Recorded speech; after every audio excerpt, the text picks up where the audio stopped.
واقعہ سلطان صلاح الدین ایوبی قسط نمبر 21 اپنا اسلامک اسٹوڈیو۔ میں سب جانتی ہوں، موبی نے کہا، جذباتی باتیں نہ کرو، عمل کی بات کرو، مجھے بتاؤ میں کیا کروں۔ رابن کے اعصاب پر اپنا فرض اور شکست کا احساس اس حد تک غالب تھا کہ اسے یہ بھی احساس نہیں تھا کہ موبی جیسی دلکش لڑکی، جس کے ایک ایک نقش اور جسم کے انگ انگ میں شراب کا طلسم بھرا ہوا تھا، اس کے سینے سے لگی ہوئی ہے، اور اس کے ریشم جیسے ملائم اور لمبے بال اس کے آدھے چہرے کو ڈھانپے ہوئے ہیں۔ رابن نے ان بالوں کے لمس کو ذرا سا محسوس کیا اور کہا، موبی، تمہارے یہ بال ایسی مضبوط زنجیریں ہیں، جو صلاح الدین ایوبی کے گرد لپٹ گئیں تو وہ تمہارا غلام ہو جائے گا، لیکن تمہیں سب سے پہلا جو کام کرنا ہے وہ یہ ہے کہ کرسٹوفر اور اس کے ساتھیوں سے کہو کہ وہ تاجروں کے بھیس میں ناجی کے پاس پہنچے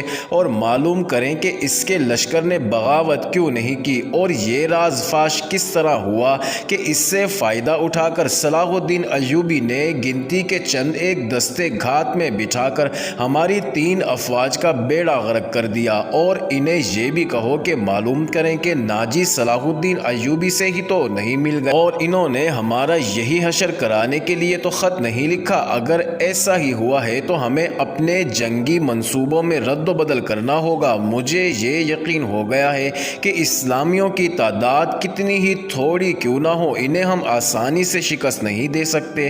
ضروری ہو گیا ہے کہ ان کے حکمرانوں کا اور عسکری قیادت کا جذبہ ختم کیا جائے۔ ہم نے تم جیسی لڑکیاں عربوں کے حرموں میں داخل کر دی ہیں، تم نے بات پھر لمبی کر دی ہے، موبی نے اسے ٹوکتے ہوئے کہا۔ ہم اپنے گھر میں ایک بستر پر نہیں لیٹے ہوئے کہ بڑے مزے سے ایک دوسرے کو کہانیاں سناتے رہیں، ہم دشمن کے کیمپ میں قید اور پابند ہیں، باہر سنتری پھر رہے ہیں، رات گزرتی جا رہی ہے، ہمارے پاس لمبی باتوں کا وقت نہیں، ہمارا مشن تباہ ہو چکا ہے۔ اب بتاؤ کہ ان حالات میں ہمارا مشن کیا ہونا چاہیے؟ ہم 7 لڑکیاں اور 6 مرد ہیں، ہم کیا کریں؟ ایک یہ کہ ناجی کے پاس جائیں اور اس کے دھوکے کی چھان بین کریں، پھر کسے اطلاع دیں؟ تم کہاں ملو گے؟ میں یہاں سے فرار ہو جاؤں گا، رابن نے کہا، لیکن فرار سے پہلے اس کیمپ، اس کی نفری اور ایوبی کے آئندہ عزائم کے متعلق تفصیل معلوم کروں گا۔ اس شخص کے متعلق ہمیں بہت چوکنا رہنا ہوگا۔ اس وقت اسلامی قوم میں یہ واحد شخص ہے جو صلیب کے لیے خطرہ ہے، ورنہ اسلامی خلافت ہمارے جال میں آتی چلی جا رہی ہے۔ شاہ ایملیرک کہتا تھا کہ مسلمان اتنے کمزور ہو گئے ہیں کہ اب ان کو ہمیشہ کے لیے اپنے پاؤں میں بٹھانے کے لیے صرف ایک حلے کی ضرورت ہے، مگر اس کا یہ عزم محض خوش فہمی ثابت ہوا۔ مجھے یہاں رہ کر ایوبی کی کمزور رگیں دیکھنی ہیں، اور تمہیں 5 آدمیوں کے ساتھ مل کر سوڈانی لشکر کو بھڑکانا اور بغاوت کرانی ہے۔ نہایت ضروری یہ ہے کہ ایوبی زندہ نہ رہے، اگر وہ زندہ رہے تو ہمارے اس قید خانے میں زندہ رہے، جہاں وہ عمر کے آخری گھڑی تک سورج نہ دیکھ سکے، اور رات کو آسمان کا اسے ایک بھی تارا نظر نہ آئے۔ تم پہلے اپنے خیمے میں جاؤ اور اپنی 6 لڑکیوں کو ان کا کام سمجھا دو، انہیں خاص طور پر ذہن نشین کرا دو کہ اس آدمی کا نام علی بن سفیان ہے، جسے ان ریشمی بالوں، شربتی آنکھوں اور اتنے دلکش جسموں سے ایسے بیکار کرنا ہے کہ صلاح الدین ایوبی کے کام کا نہ رہے، اور اگر ہو سکے تو اس کے اور صلاح الدین ایوبی کے درمیان ایسی غلط فہمیاں پیدا کرنی ہے کہ وہ ایک دوسرے کے دشمن ہو جائیں۔ تم سب اچھی طرح جانتی ہو کہ 2 مردوں میں غلط فہمی اور دشمنی کس طرح پیدا کی جاتی ہے۔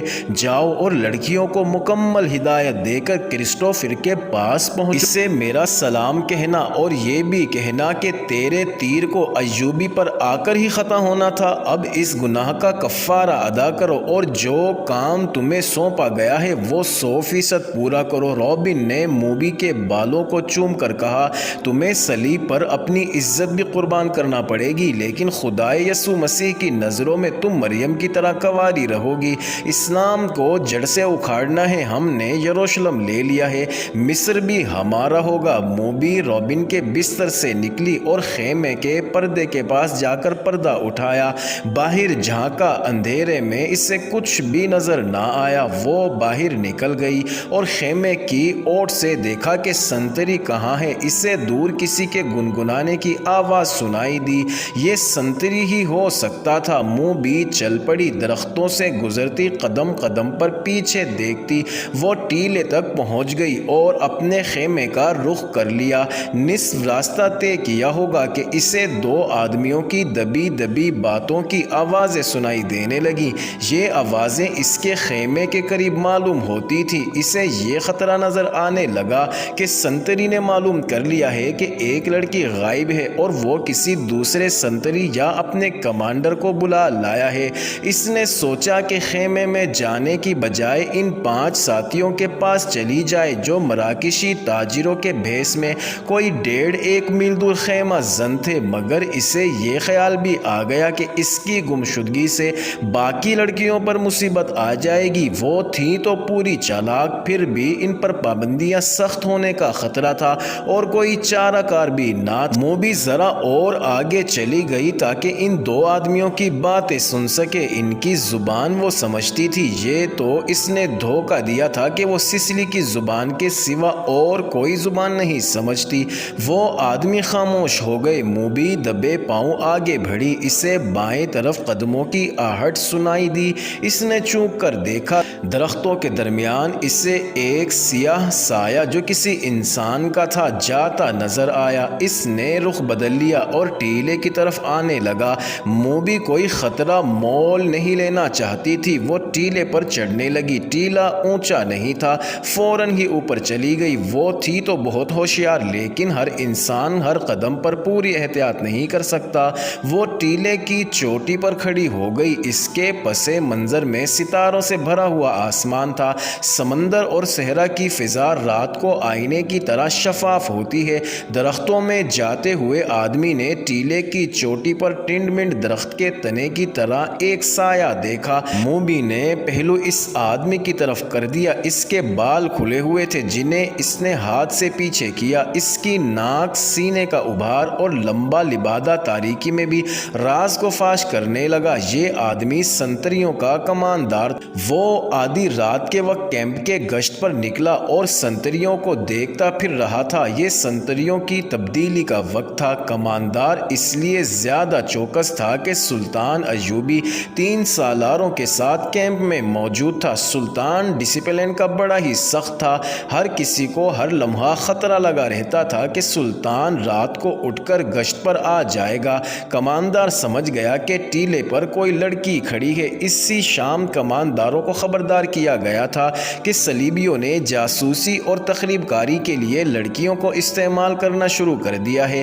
یہ لڑکیاں صحرائی خانہ بدوشوں کے بہروپ میں بھی ہو سکتی ہیں اور ایسی غریب لڑکیوں کے بھیس میں بھی فوجی کیمپوں میں کھانے کی بھیک مانگنے آتی ہیں، اور یہ لڑکیاں اپنے آپ کو مغویہ اور مظلوم ظاہر کر کے پناہ مانگ سکتی ہیں۔ کمانداروں کو بتایا گیا تھا کہ آج رات 7 لڑکیاں سلطان کی پناہ میں آئی ہیں جنہیں بظاہر رحم کر کے مگر انہیں مشتبہ سمجھ کر پناہ میں لے لیا گیا ہے۔